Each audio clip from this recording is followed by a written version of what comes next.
This youngest grandmaster in the world just beat the youngest world champion Gukesh, revealing the psychology of mental strength. Abhimanyu Mishra was just another 2-year-old, except his father didn't want him to get addicted to screens, so he decided to give him a chess set, teaching him the basics. Abhimanyu learned so fast that by age 5, he played his first tournament in central New Jersey and won a trophy bigger than his size. The taste of victory fueled dreams to become world-renowned, so he started working day and night, practicing openings, traveling to tournaments, and by the age of 10, Abhimanyu had become the world's youngest international master. Everyone was in awe, but he had 22 months to reach his target of the youngest chess grandmaster. He multiplied his practice, calculated every tournament, and was ready to move up his rankings. But fate had other plans. COVID broke out and all tournaments that year got cancelled. For the first 8 months, Abhimanyu worked indoors, training his mind, and when the first chance opened up, he flew to Hungary with his father, played 77 back-to-back games in about 90 days, climbed steeply up his ratings, and then won 3 back-to-back titles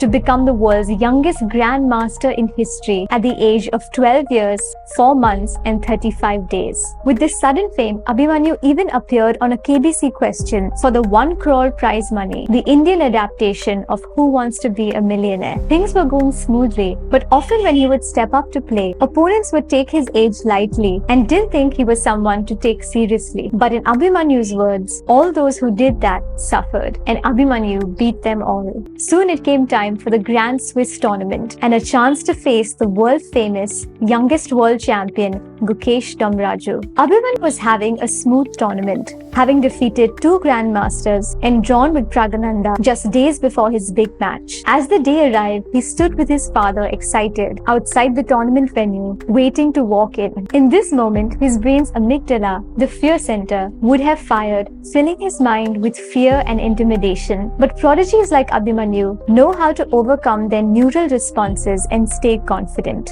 So Abhimanyu followed the champion pressure protocol to stay alert. He first remembered his own strategies and strengths. Next, he reminded himself to play the board, not the player.